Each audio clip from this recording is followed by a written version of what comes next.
and extending our enormous, monumental Mazel Tov for this occasion, to be back in the same room for a second Simcha today. I thought you were going to hand me some scissors and get to cut your hair. It's exciting. Avi's waiting. It's an enormous Simcha for the Goldenberg, the Canner families, and really for our entire community. When a member of the community, when a member of the Chabura is Messiah Shas, and does so in the middle of a cycle, it's an independent pursuit, accomplishment, achievement of learning Shas. It's a feather in the cap, it's a crown, it's a jewel in the crown of our entire community. It lifts the entire community. So it's not just your Simcha or your family's Simcha, it's collectively our Simcha, of which we are so enormously proud, so enormously inspired, and so enormously appreciative that you've included us in this. I know that you struggled with, is this something that you do privately, 10 people bare minimum after Marav one night so you can say a Kaddish? Do you do it more elaborately?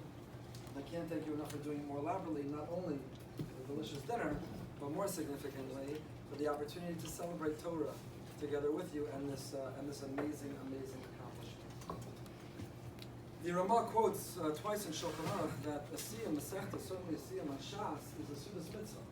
That our meal tonight is the status not just of a nice meal associated with a Siyum, but the meal itself is transformed to a Sudas Mitzvah. And what makes it a Sudas Mitzvah? Which part of the Siyum makes it a Sudas Mitzvah? It's a very interesting thing. I once asked Rosh Weiss because I was curious. Does it say anywhere that you have to become a Shas Yid? Where does it say you have to finish Shas? Maybe you love a certain Masechta, maybe you love a certain Perek, maybe you love a certain Daf, maybe you love Mishnayos or Tanakh. Who says you have to plow through Shas and make your way through it? Doesn't say it anywhere. We celebrate it. It's a relatively modern phenomenon thanks to Daf Yomi of being a Shas Yid. Doesn't say it anywhere. So Rav Asher Weiss, Kedarka B'Kodesh, said to me, he said it appears in the Shulchan Aruch Harav, in such and such sim, and such sif. He makes a reference specifically to being the same Shas, but the truth is, you're not halachically obligated. The halacha is Talmud Torah. Halacha is you have to learn Torah. Then he said in passing, I happen to make a Siyum at Shas once a year. I alternate years, Bavli Yerushalmi, but that's just, I asked him, how do you have time? 7 blot a day. He said, of course I don't have time during the week. I'm busy writing, so I do it all on Shabbos. So, anyway, I'm going to challenge you for the next round. So he pointed out that there is no, other than for the Shulchan Aruch Harav, other than for the Alter Rebbe, there is no chiyuv, there is no formal obligation to be Messiah in Shas. So what is it that makes this a Sudas Mitzvah? So actually the Minchas Asher, in an article, in a piece that he has about Siyum, about making a Siyum, is a very novel, as he often does, approach, which I don't think is very inspiring. And he says, what transforms it to a Sudas Mitzvah is not what was just completed, but it's what's about to begin. It's what's about to start again. We know that the minhag is when we end the Masechta, we begin the next Masechta. We end Shas, we start the first daf of the next again. Rabbi Soloveitchik explained that's what we're doing in davening on Shabbos. The reason we end with Adon Olam is because that's how davening begins. We end davening by saying we're not complete, we're not finished. We start again immediately, even while we're done. And that idea is borrowed from Talmud Torah, from Torah learning, where one is never finished, one is never complete, it's never over. And he actually is mechadish, and he has several rayas there, which now is not the time to elaborate on, but that the actual the Sudas Mitzvah theme that we're marking tonight is not about what was just done, but it's about what we're confident is about to continue and begin again, begin anew. It's said about a lot of people that they finished Shas, they went through Shas, but did Shas go through them? And how long are you living here? 2.5 years. How short are you living here? 2.5 years. 2.5 years. So your family's here in our community such a short time, and already you've had an enormous impact.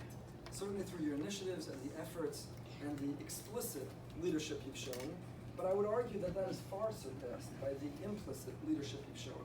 The fact that we had to change the lock and the status of the lights and how to close the base medrash because of you it needed to be open later at night, because other changes and shifts that have happened in the community, and the privilege of watching you, your davening, your learning, your family, the seriousness with which we take not only Talmud Torah, that mitzvah, but generally Yirah Shamayim is something which has really touched and inspired all of us. We're all so much a part of this Siyum. It says in Parshas Kisavo, it says, Lo avarti mitzvosecha v'lo shachachti.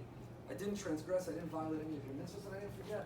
And the Sfas Emes, the Ger Rebbe wonders, well, if you didn't violate it, of course you didn't forget it. Isn't it redundant? Why do you have to say you didn't forget if you didn't violate it? And he has an enormous chiddush.